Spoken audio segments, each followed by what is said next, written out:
జయశంకర్ తెలంగాణ వ్యవసాయ విశ్వవిద్యాలయం వారు అందిస్తున్న వాతావరణ ఆధారిత వ్యవసాయ సూచనలు ఇప్పుడు తెలుసుకుందాం. హైదరాబాద్ వాతావరణ కేంద్రం వారు అందించిన సమాచారం ప్రకారం రాబోవు 5 రోజులు రాష్ట్రంలో కొన్ని చోట్ల తేలికపాటి నుండి ఓ మోస్తారు వర్షాలు కురిసే అవకాశం ఉంది. పగటి ఉష్ణోగ్రతలు 27 నుండి 34 డిగ్రీల సెల్సియస్, రాత్రి ఉష్ణోగ్రతలు 23 నుండి 27 డిగ్రీల సెల్సియస్ మధ్య నమోదు కావచ్చు. నైరుతి రుతుపవనాలు రాష్ట్రంలోకి జూన్ 8వ తేదీన ప్రవేశించి రాష్ట్రమంతటా జూన్ 23వ తేదీన విస్తరించాయి. వర్షాధార పంటలను నేల 15 నుండి 20 సెంటీమీటర్ల లోతు తడిచిన తరువాతనే వాలుకు అడ్డంగా లేదా బోదెలు కాలువల పద్ధతిలో లేదా ఎత్తుమడులు కాలువల పద్ధతిలో విత్తుకోవాలి.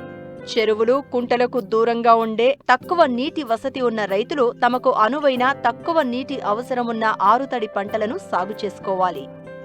అధిక వర్షాలు కురిసే సూచనలు ఉన్నందున ఇదివరకే వర్షాధార పంటలను విత్తుకున్న రైతులు పొలాలలో మురుగునీటి కాలువలను ఏర్పాటు చేసుకోవాలి.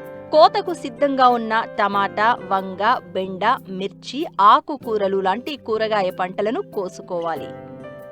రాష్ట్రంలో అక్కడక్కడ ఉరుములు, మెరుపులతో కూడిన వర్షాలు కురిసే సూచనలు ఉన్నందున రైతులు చెట్ల కింద నిలబడరాదు. పశువులు, గొర్రెలు, మేకలను చెట్ల కింద ఉంచరాదు. రైతులు విద్యుత్ స్తంభాలు, విద్యుత్ తీగలు, చెరువులు, నీటి కుంటలకు దూరంగా ఉండవలెను.